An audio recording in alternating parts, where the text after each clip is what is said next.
This video is an introduction to a new document series developed by the National Healthcare for the Homeless Council in partnership with the Substance Abuse and Mental Health Services Administration's Homeless and Housing Resource Center.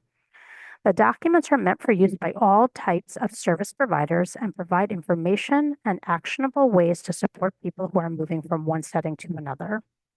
The three documents now available cover transitions from inpatient psychiatric settings to the community, from carceral settings back to the community, and also highlight the important role street medicine providers can play in supporting homeless individuals' access to care and available resources during times of transition.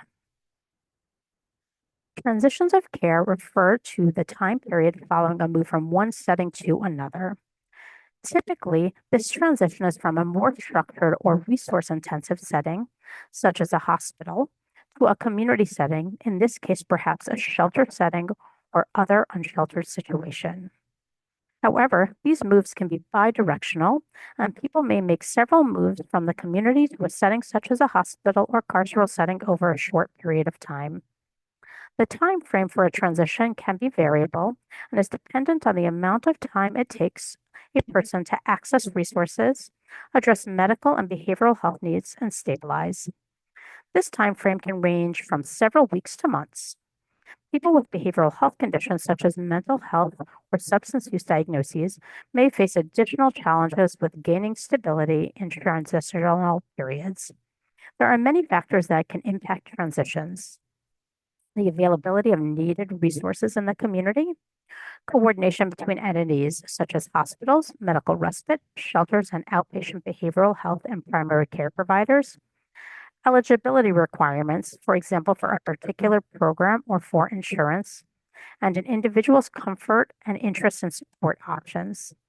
The goal of transition planning is to match the level of support offered to the level of a person's need, rooting these decisions in the person's identified goals for where they transition to, and acknowledging that one's needs may change. Transitions can be hard for all people. For those without stable housing, it can be even more challenging. Specific reasons that people may experience transitions as destabilizing include the loss of care coordination. Needed care may not be centralized and may be delivered by entities that do not have consistent communication channels or information sharing infrastructure in place. Inpatient or carceral settings are often quite structured, and when people return to the community, it can be hard to coordinate basic needs such as housing, meals, and healthcare needs. Basic needs rightfully take precedence over most other things. People may also leave a setting in which they had successfully stabilized or managed a mental health or substance use diagnosis and return back to challenges, communities, and relationships from before their stabilization. While community and family supports are vital, it can also be difficult to maintain routines or abstinence in situations where former routines prevailed. Noting again the importance of community and connections, people transitioning from other settings may face loss or fractured relationships or a desire to establish new supports and routines, including engaging in needed behavioral health care. Establishing connections and routines related to health and behavioral health are essential to successful transitions. While transitions can be stressful, there are several approaches that help support individuals and mitigate risks through the transition. Early proactive planning can increase the options available to someone, give them more time to prepare for the transition, and provide opportunity to work through barriers or challenges. Engaging with the participant along with their chosen supports helps ensure the plan is appropriate for their needs and preferences. Connection to housing provides stability and supports the individual in working towards other goals. Direct introductions or warm handoffs to service providers make it more likely that an individual will follow up. Ensuring the individual has a complete list of medications, a 30-day supply, and support on how and where to obtain medication from pharmacies prevents disruptions. Coordinating benefits that the person is eligible for, including submitting applications prior to transition, help smooth the transition process. Communicating with partners in other sectors helps care providers adjust plans and better support individuals during and after the transition. Finally, having clear step up and step down pathways helps ensure continuity of care and matches the appropriate level of support with an individual's needs. While any transition can present challenges for the individual experiencing them, this series will focus on 3 different transitions that are particularly challenging for people who are homeless. These 3 transitions, transitions from incarceration, transitions from psychiatric hospitalization, and transitions from inpatient medical hospitalization, are uniquely challenging for someone with housing instability. These documents focus on these transitions because they are the ones faced regularly by people who are homeless. There are opportunities for programs who provide care to this population to directly address some of the things that make these transitions most challenging.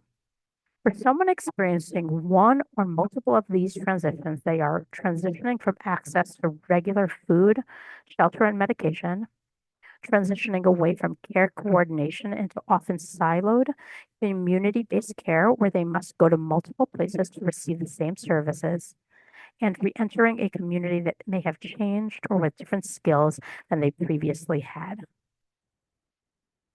These transitions highlight the gaps that often appear when a person is navigating from one system to another.